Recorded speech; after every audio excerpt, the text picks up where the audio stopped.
visualizo duas pessoas sentadas aqui que eu reconheço lá de estar frequentando a central, e os outros eu não conheço, mas desejo a vocês uma boa noite e que Deus ilumine a nossa vida hoje.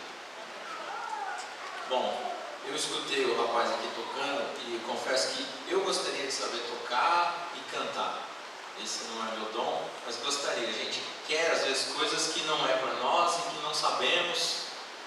Acho que até tocar eu conseguiria se desde criança eu estivesse aprendendo isso, ou os pais tivessem conduzido, alguma coisa assim, por muita insistência, quando a cabeça é mais jovem, os neurônios são mais novos, você assimila as coisas, né? Bom, como tema hoje, eu quero falar para vocês sobre a porta da graça, mas não de uma forma muito doutrinária, mas um pouco temática. Nós estamos num sermão, pode ser que mas esqueceu de falar aquilo outro, mas é temático, é um sermão. Tá? Quero pedir a vocês, por gentileza, que abram a Bíblia de vocês em João, capítulo 10, verso 9. João, capítulo 10, verso 9. Sabe, o tema Porta da Graça é um jargão adventista. Se você for por aí, qualquer outra denominação, ou qualquer instrutor de teologia, ninguém vai entender esse termo Porta da Graça. Mas ele é interessante que você não encontra na Bíblia essa palavra junta, Porta da Graça, como você não encontra na Bíblia Trindade. Você não encontra na Bíblia Trindade, você encontra referência Pai, Filho, Espírito Santo, mas não a Trindade, você não encontra a palavra Trindade.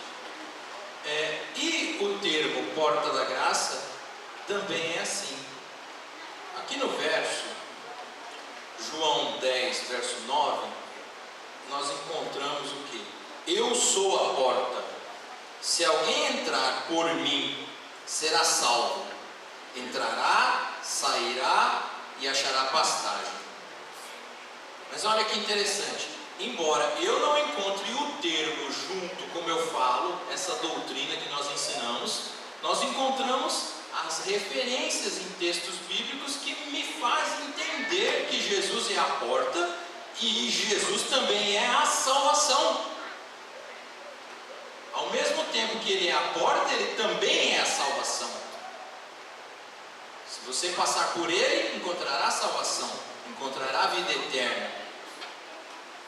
E é interessante que, antes de continuar, eu quero relembrar um pouco sobre o santuário do Antigo Testamento. Só uma pinceladinha, vocês já conhecem, mas só uma relembrar. O santuário do Antigo Testamento tinha 3 portas, e culturalmente aquelas 3 portas, era chamada de caminho, como que é? Verdade e vida. Caminho, verdade e vida. Então nós tínhamos a porta do pátio, que era caminho, a porta do santo, que era verdade, e a porta do santíssimo, que era vida. Se você abrir sua Bíblia em João 14, verso 6, está lá, eu sou, Jesus dizendo, o caminho, a verdade e a vida. Ninguém vai ao Pai senão por ele. Olha, no santuário também, assim como estamos lembrando, nós tínhamos um altar do lado de fora, uma pia, do lado de dentro, no compartimento santíssimo, nós tínhamos de um lado o candelabro, do outro lado as mesas com os pães da proposição, na frente tínhamos o altar de incenso e dentro do santíssimo a arca da aliança, com os querubins, o propiciatório, as tábuas dos 10 mandamentos dentro, o maná e a vara de Arão que floresceu. Tudo isso nós tínhamos dentro do santuário, com o seu simbolismo e fora os utensílios, né? Não vamos entrar em detalhes. Mas a gente vê lá fora, o altar lá fora, ele representa a justiça de Cristo, o sacrifício.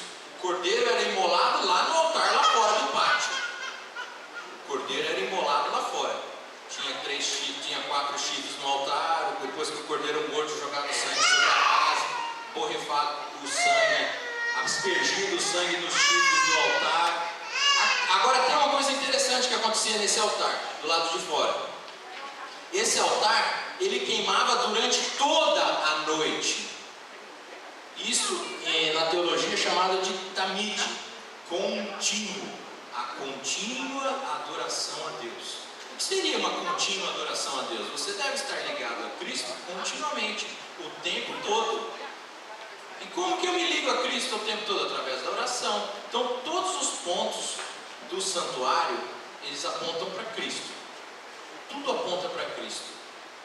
Existe até, que eu não trouxe um desenho, mas o formato do santuário todo forma uma cruz. A disposição dos móveis seria a cabeça da cruz, seria o Santíssimo, as laterais das cruzes seriam o candelabro e a mesa com os pães da proposição, e a cauda da cruz, a parte de baixo, seria ali o altar e a pia de batismo. Mas resumindo um pouco mais, então ali a justificação, ali o pecador, ele tinha os seus pecados perdoados simbolicamente. Tamid, contínuo, a contínua adoração. Por que isso é importante? Alguém aqui não peca? Todos nós pecamos. E o cristão precisa do remédio que é Cristo, é o sangue. Uma vez que ele se encontrou com o Cordeiro morto desde a fundação do mundo na cruz do Calvário, houve essa dispensação do ritual cerimonial.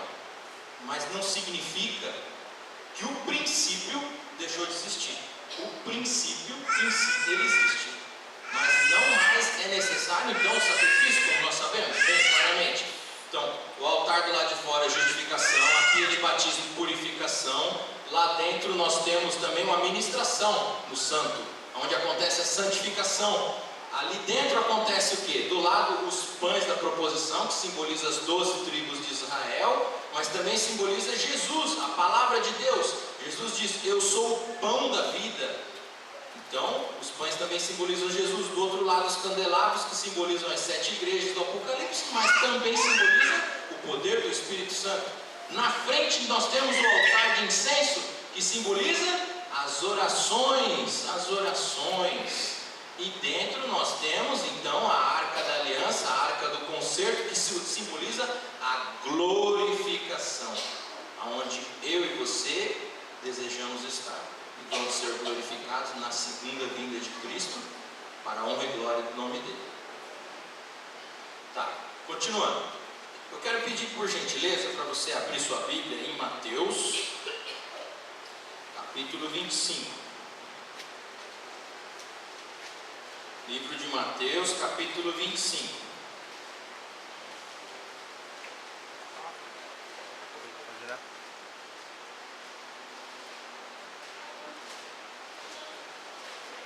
Jesus verteu seu sangue por nós na cruz do Calvário, mas antes de chegar lá, ele teve um encontro terrível ali no Getsemane. E ali ele suou gotas de suor. Eu nunca vi alguém suar gotas de suor, mas Jesus, devido à agonia, ele suou gotas de suor. É interessante e muito importante lembrar que Jesus é um ente 100% homem, 100% Deus, mas santo, sem pecado.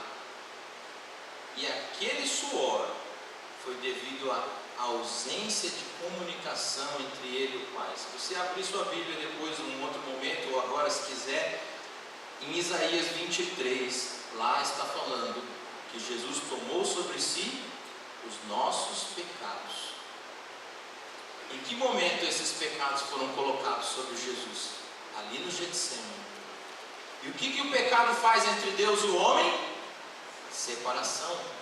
Logo então, Deus, Jesus, que era acostumado a ouvir a voz do Pai, em comunhão com o Espírito Santo, ele já não mais ouvia a voz do Pai. Ellen White fala num relato que o anjo do céu, Gabriel, foi enviado para confortar a Cristo, senão ali mesmo ele ficaria. Então, o pecado faz separação entre Deus e o homem. Naquele momento, Cristo estava carregando o meu pecado, o nosso pecado. Deus não cometeu pecado, mas carregou as nossas iniquidades. E é interessante lembrar desse relato, por quê?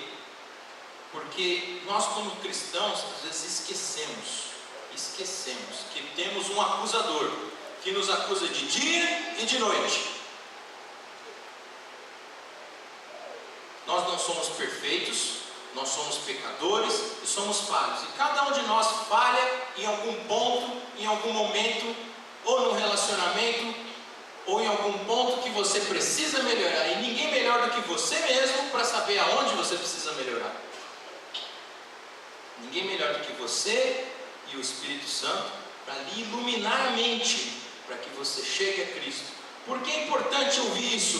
Porque muitas vezes o inimigo diz: você foi longe demais, não tem mais chance para você. Você foi longe demais, você fez isso de novo. Vamos dizer isso, né? Não vamos pôr um nome aqui no pecado, mas existem N pecados.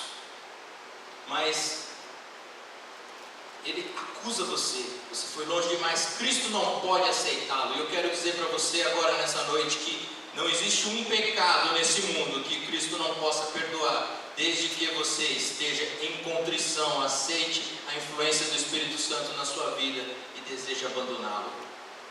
Ele pode ser perdoado por Cristo. E a maior prova disso é que a porta da graça está aberta.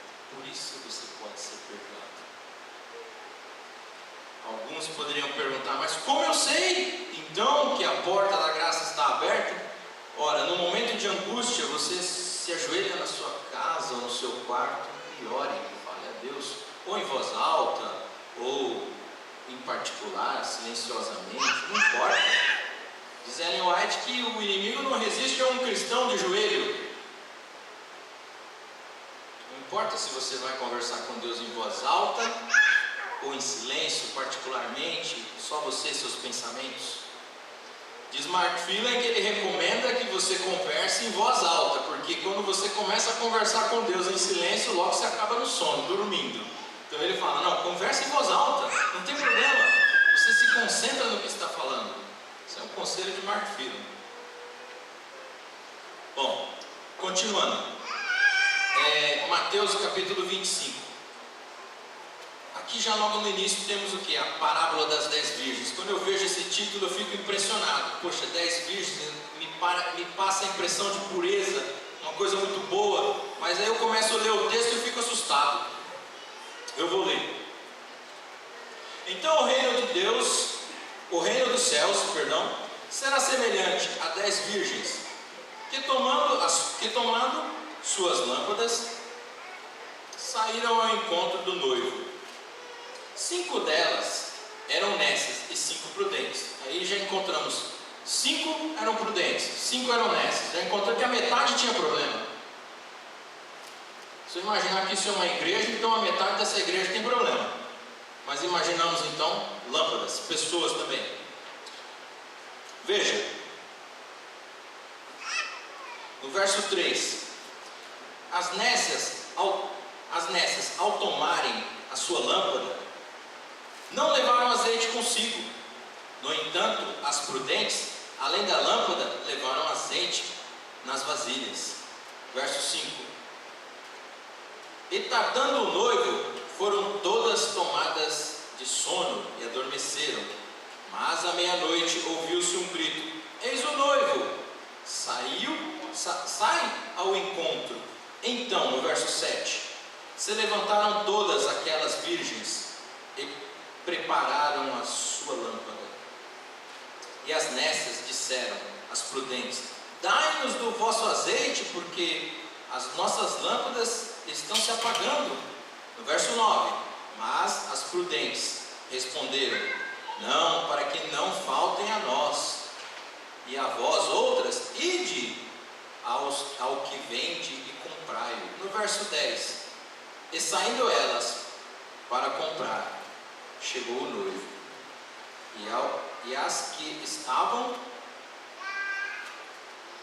apercebidas entraram com ela para as bodas e fechou-se a porta. É interessante aqui que essa porta aqui pode ser comparada com a porta da graça. Como pode ser comparada com a porta da Arca de Noé? A Arca de Noé tinha uma porta. Noé pregou durante 120 anos que o mundo seria destruído com chuva. E as pessoas descreram. Não, esse é um velho gaga. Há 120 anos que esse homem prega que o mundo vai ser destruído com chuva. Ele entrou para dentro da água, os animais entraram. Desceu o anjo do céu, selou a porta, a chuva começou a descer. Começou a subir seus níveis e eles batiam lá na porta. Noé, lembra de mim? Abre aí, deixa eu entrar. Mas nada poderia fazer. A porta foi selada. A porta foi fechada. Nada ele poderia fazer. Se você der uma olhada no verso 5 aqui, está dizendo assim: então, e tardando o noivo, foram todas tomadas de sono e adormeceram. Quantas vezes a pessoa vai ler a Bíblia, adormece dormindo? Quantas vezes vai assistir um culto, ela adormece? Quando os assuntos são espirituais, a pessoa fica sonolenta, adormecida. Quando os assuntos são espirituais, muitas vezes as pessoas adormecem. Quando o contrário deveria ser o importante, estar se preparando. Nós que conhecemos o Evangelho, nós estamos sendo selados primeiro. O selamento parte por dentro por nós que somos da casa do Senhor. O selamento é aqui dentro. No verso 8 diz: e as nécias disseram às prudentes: dai-nos do vosso azeite, porque as nossas lâmpadas estão se apagando. No verso 9 elas responderam, mas responderam as prudentes: não, para que não falte para nós. Elas estavam preparadas. Nós podemos comparar a lâmpada com luz com a palavra de Deus. E elas tinham alimento da palavra de Deus, elas tinham substância. Elas poderiam ensinar da palavra de Deus e não faltaria para elas. Agora já as nécias não tinham nem um versinho de cor. As nécias não estavam seladas. As nécias não guardaram o sábado. Elas eram adventistas, as nécias. Elas não guardaram os sábados diariamente. No ciclo semanal, não observaram corretamente. Elas não estavam preparadas. Faltou azeite. Então elas dão um conselho: vai a quem vende. Quem vende? Jesus que vende. É só Ele que pode vender para você. Elas foram correr atrás dele. Mas era tarde. Por que é tarde? Nós adventistas ensinamos sobre a chuva temporã e chuva serôdia. Hoje é o tempo da chuva temporã. Você pode lembrar lá no contexto de Atos 2, que aconteceu o Pentecostes, que os discípulos falaram em línguas de nações, e aquilo foi miraculoso. 3.000, 5.000 pessoas se converteram pelo poder do Espírito de Deus. Quem vai levar a obra, acaba e terminar com ela, é o Espírito do Senhor, mas usando as pessoas que se colocarem nas mãos deles. Ele vai usar você e eu, que estamos aqui nos alimentando da palavra dele. Quando será esse momento? No derramamento da chuva serôdia. Mas quando a chuva serôdia estiver sendo derramada, você não vai aprender da palavra de Deus, porque você teve tempo para aprender. Você não vai estar entre aqueles agricultores da hora 1/10. Você não é da hora 1/10. Não adianta reclamar para você a hora 1/10. Você colheu aqui uma lavoura grande. E se nessa lavoura grande você ficou sonolento, então na hora 1/10 não é para você. É para você estar dando advertência para aqueles que se converterão na hora 1/10. Não você. Então esse é o azeite que precisamos ter. Agora eu pergunto: se Jesus voltar, se Jesus demorar a voltar, nós temos azeite aqui de reserva para suportar a vida dele? Abra sua Bíblia, por favor, em 2 Pedro 3, verso 9.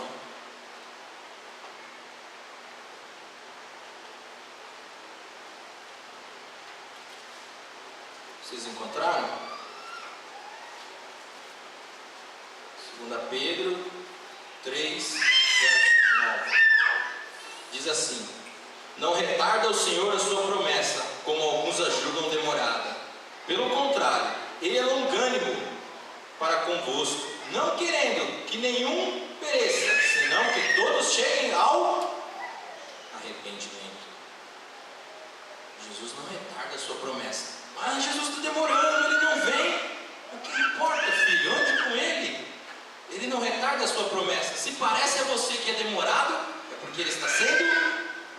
longânimo, mas arrasta e ele não retarda a sua promessa. O verso não mente, ele não retarda a sua promessa. Outra coisa importante, eu quero pedir para o irmão João ler Amós 8, verso 11. Amós, capítulo 8, versículo 11.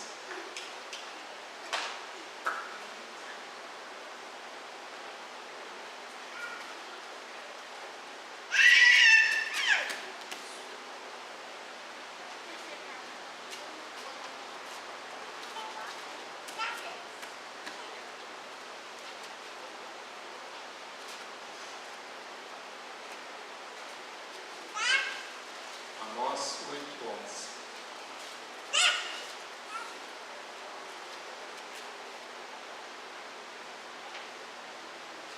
Todos acharam?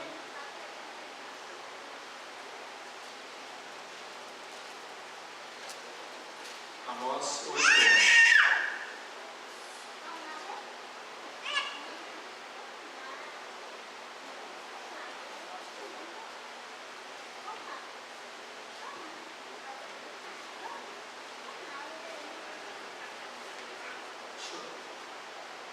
Diz assim: eis que vem dias, diz o Senhor Deus, em que enviareis fome sobre a terra, não de pão, nem sede de água, mas de ouvir as palavras do Senhor. Amém? É fome sobre a terra, mas não é de pão, não é de água, é de ouvir a palavra do Senhor. Mas eu vou ter fome porque eu não vou encontrar uma Bíblia? Não. Tem Bíblia para todo lado. Uma vez eu fui num local ali que era um descarte, tinha Bíblia até jogando fora. Com certeza que era Bíblia. Mas por que haverá fome? Pela negligência, a recusa de ouvir a voz do Espírito Santo. Por recusar ouvir a voz do Espírito Santo de forma sistemática. É o pecado contra o Espírito Santo, que é o único pecado que não pode ser, porque é o único que me convence do pecado, da justiça, do erro. É o Espírito do Senhor. Se eu recuso ouvir a voz de Deus, logo eu não tenho como me arrepender do meu pecado. Por isso, essas pessoas terão fome da palavra de Deus. E a ideia de que o Espírito Santo estará se retirando. O Espírito Santo estará aqui até os últimos dias, no último dia, até quando estiver caindo as pragas, o Espírito Santo estará aqui. Mas com aquele que estiver andando com Cristo, ele se retirará daquele indivíduo que rejeitou sistematicamente a palavra de Deus, rejeitou sistematicamente ser selado com os mandamentos do Senhor, através de uma vida de crescimento espiritual.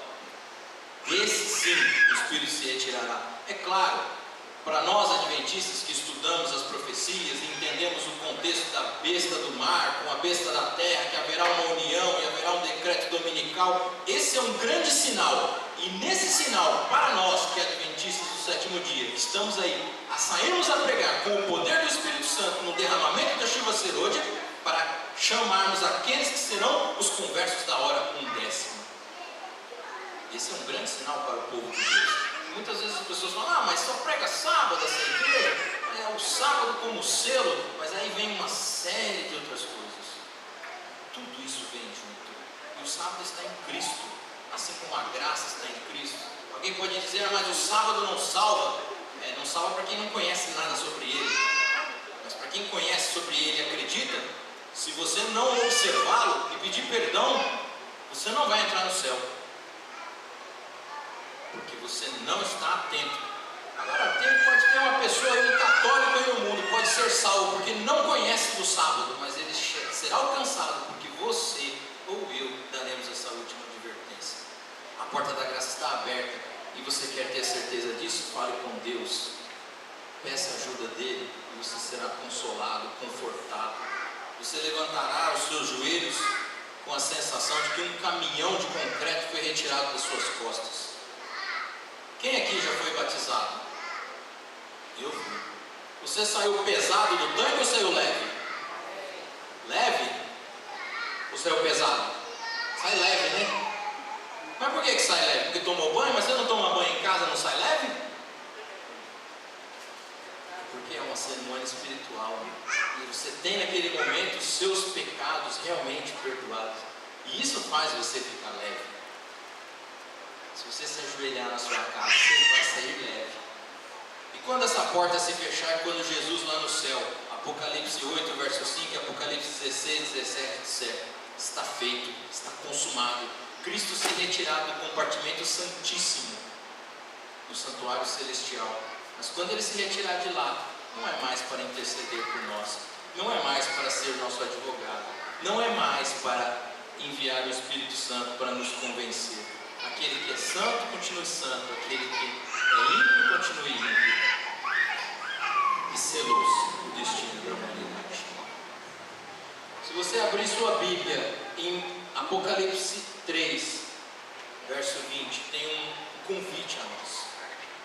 Lá Jesus diz: eis que estou à porta e bato. Se alguém ouvir a minha voz e abrir a porta, eu entrarei em sua casa, cearei com ele e ele comigo. Agora eu lhe pergunto: que porta é essa? Nosso coração, né? Nosso coração. Ele não arromba, ele pede licença, é um gentleman. Com licença, posso entrar? Mas estou aqui batendo. Quer que eu faça uma faxina aí? Jesus pergunta. O Espírito do Senhor pergunta.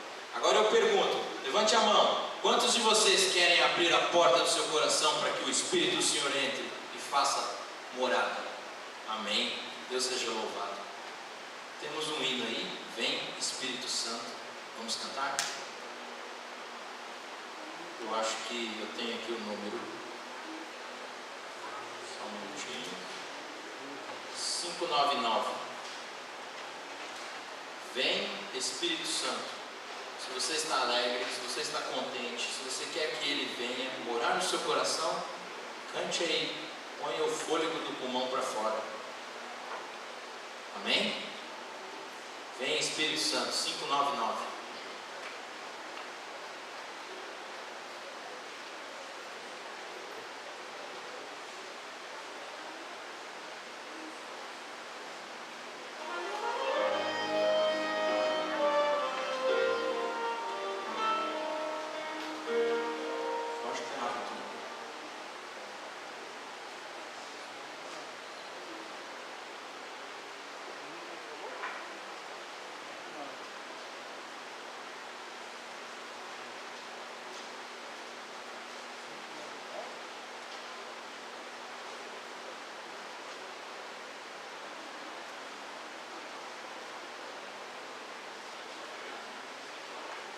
Com 98, o irmão encontrou. Perdão, peço desculpas.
Sábado vocês têm uma vigília, 5 horas da manhã, é isso? 5h30, olha aí, sobre o Espírito Santo também, o tema, é isso? Tá bom, compareçam, convide seus amigos e estejam presentes. Nada melhor do que estar em oração na casa do Senhor. Oremos. Santo Deus e Pai eterno que está no céu, obrigado pela oportunidade de aqui estarmos em família para adorá-lo e meditar na sua palavra. Obrigado, Senhor Jesus, porque a porta da graça está aberta para aqueles que ainda querem passar por ela. Obrigado, Senhor Jesus, porque o Senhor é o caminho, a verdade e a vida, e ninguém vai ao Pai senão por Ti. Obrigado, Senhor Jesus, pelo Seu sacrifício na cruz do Calvário. teus braços cada uma das pessoas aqui presentes nesse recinto e leva-os para casa em segurança. Em nome de nosso Salvador, Jesus Cristo. Amém.